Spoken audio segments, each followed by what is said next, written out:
Hello दोस्तों, आज के इस वीडियो में हम लोग जानने वाले हैं कंपटीशन एग्ज़ाम की तैयारी करने के लिए 10 टिप्स एंड ट्रिक्स। आज का ये वीडियो आपके भविष्य के लिए बहुत उपयोगी साबित होगा। तो चलिए वीडियो को स्टार्ट करते हैं। नंबर 1, बेहतर प्लानिंग और टाइम टेबल बनाएं। एक सही टाइम टेबल और अच्छी प्लानिंग आपके कठिन काम को भी आसान बना देती है। इसलिए सबसे पहले एक बेहतर टाइम टेबल बनाएं सटीक प्लानिंग के साथ। अब इसमें बहुत से स्टूडेंट जोश जोश में ज़्यादा कठिन टाइम टेबल बना लेते हैं, लेकिन उसे फॉलो कर पाना संभव नहीं होता है, यानी कि उसके हिसाब से काम ही नहीं कर पाते हैं। इसलिए हमेशा प्रैक्टिकली टाइम टेबल बनाना चाहिए आपको, जिसमें कि आपको थोड़ी फ्रीडम भी मिले। नंबर 2, क्या पढ़ना चाहिए और क्या नहीं पढ़ना चाहिए। देखो दोस्त, क्या पढ़ना है इससे ज़्यादा ज़रूरी यह जानना है कि क्या नहीं पढ़ना है। सरकारी एग्ज़ाम का सिलेबस बहुत कठिन होता है, इसलिए क्या पढ़ना है उससे ज़्यादा ज़रूरी यह है कि क्या नहीं पढ़ना है।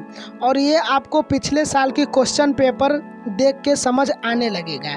आजकल गवर्नमेंट एग्ज़ाम में हिस्ट्री यानी कि इतिहास के क्वेश्चन कम आने लगे हैं और हिस्ट्री का पाठ्यक्रम भी सबसे बड़ा होता है। ऐसे में आप हिस्ट्री के कुछ चुने हुए क्वेश्चन ही पढ़ें और दूसरे सब्जेक्ट को ज़्यादा ध्यान दें। नंबर 3, रेगुलर पढ़ाई करें। अक्सर देखा जाता है कि बच्चे बड़े उत्साह से पढ़ाई शुरू तो करते हैं, लेकिन फिर बीच में ही पढ़ाई करना छोड़ देते हैं, जिससे उनका फ्लो टूट जाता है। ऐसा करने से आप जो टॉपिक पढ़ते हैं वह अगले दिन भूल भी जाते हैं। एक दिन जब आप पढ़ने के लिए नहीं बैठते हैं तो उसके अगले दिन भी आपका मन नहीं लगता है।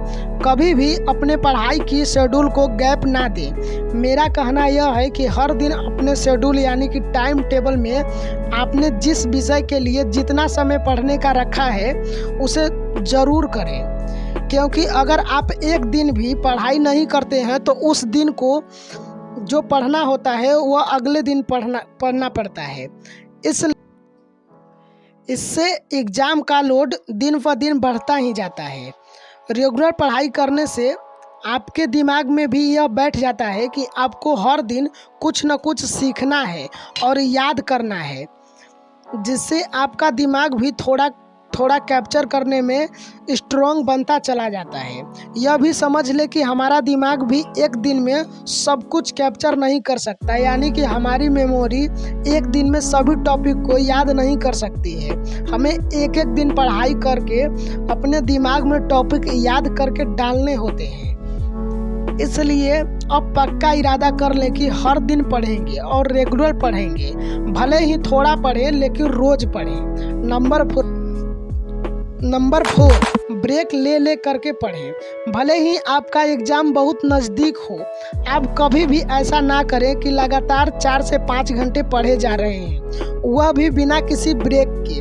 यह बात समझ लीजिए कि इतना लंबा समय लगातार पढ़ने से भी आपका दिमाग इसे रख नहीं पाता है और फिर अगले दिन आपको लगता है कि आप बहुत कुछ भूल चुके हैं। इसलिए सबसे अच्छा तरीका यह है कि पढ़ाई के बीच बीच में ब्रेक ज़रूर लें। अपने स्टडी रूम से बाहर जाएं और थोड़ा टहलें या फिर अपने किसी परिवार के सदस्यों से बातचीत कर लें।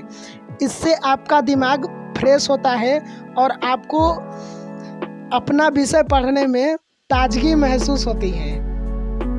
नंबर 5, लगातार एक ही विषय ना पढ़ें। जब आप टाइम टेबल बनाएं तो इस बात को ध्यान में रखें कि एक विषय में लगातार 1.5 से 2 घंटे ही पढ़ें। इससे ज़्यादा एक विषय पर एक दिन में पढ़ाई ना करें। इसके अलावा आप इस बात का भी ध्यान रखें कि आप एक हार्ड सब्जेक्ट के बाद इजी सब्जेक्ट को पढ़ें और फिर उसके बाद हार्ड सब्जेक्ट को पढ़ाई करें। इससे आपको इंटरेस्ट भी बना रहेगा और विषय बदल कर पढ़ने से मन भी नहीं उबेगा। यानी कि मान लीजिए आपको गणित का विषय बहुत हार्ड लगता है तो उसे 1.5 से 2 घंटे तक पढ़ ले, उसके बाद 5 से 10 मिनट का ब्रेक ले ले।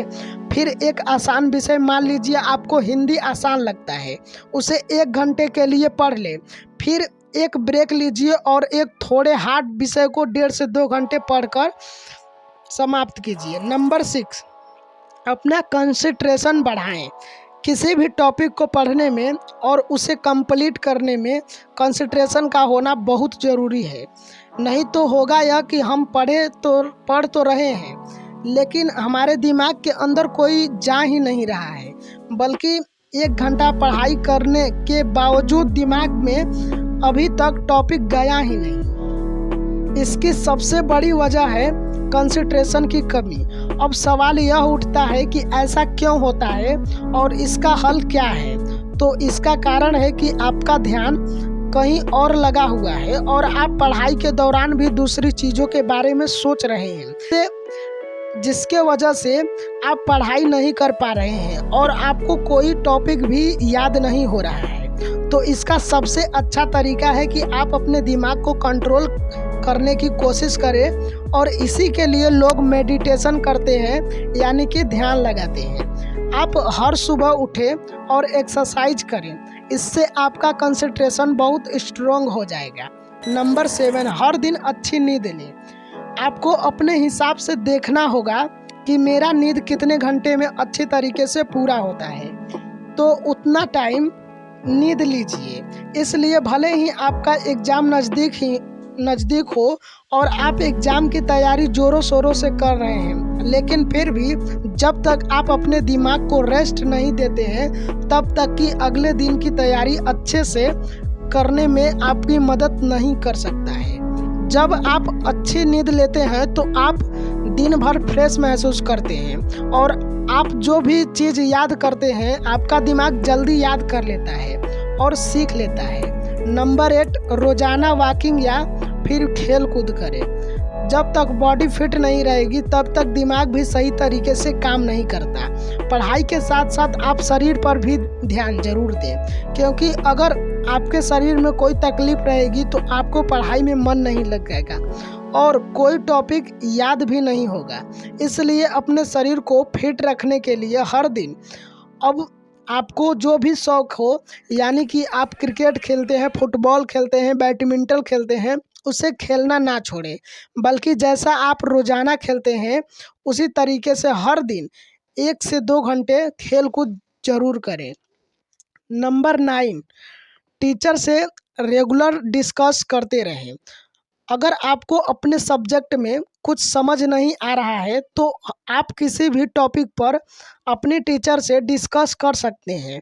जब भी इस तरह का डिस्कस करेंगे तो आपके साथ दूसरे छात्र भी इसमें शामिल होंगे, वे भी अपने विचार उस टॉपिक पर रखेंगे, तो इससे आपको उनकी प्रिपरेशन और नॉलेज के बारे में भी पता लग जाएगा। इसकी मदद से आप अपने आप को इम्प्रूव भी कर सकते हैं। नंबर 10, आत्मविश्वास। अगर यह है तो जीत पक्की है। अगर इंसान खुद पर भरोसा करना सीख ले तो वह क्या कुछ नहीं कर सकता। दोस्तों, आत्मविश्वास ही इंसान की वह शक्ति है जिससे हर असंभव कार्य को भी संभव बनाया जा सकता है। यही डगमगा गया तो बनता काम भी बिगड़ जाता है। इसलिए हमेशा अपने लक्ष्य को लेकर सकारात्मक रहें और अपनी तैयारी में कोई भी कमी ना छोड़ें। अंततः इस बातों को भी ध्यान में लेकर चलें और अपने अंदर अपने लक्ष्य के प्रति सकारात्मक विचारों को बनाए रखें। हम उम्मीद करते हैं कि आपको इस वीडियो से बहुत कुछ सीखने को मिला होगा। आप भी अपने पढ़ाई में इसका इस्तेमाल पूरी तरीके से करके अच्छा रिजल्ट लाने की कोशिश करेंगे, और हम उम्मीद करते हैं कि अगर आप इसे पूरी तरीके से फॉलो करते हैं तो एक टॉपर भी बन सकते हैं। अब चाहे बोर्ड का एग्ज़ाम हो या फिर कोई कंपटीशन का हो, पढ़ाई तो हर जगह करनी होती है। आपको यह वीडियो पसंद आई हो तो इसे अपने दोस्तों के साथ भी शेयर करें। तो चलिए मिलते हैं अगले वीडियो में, तब तक के लिए बाय बाय।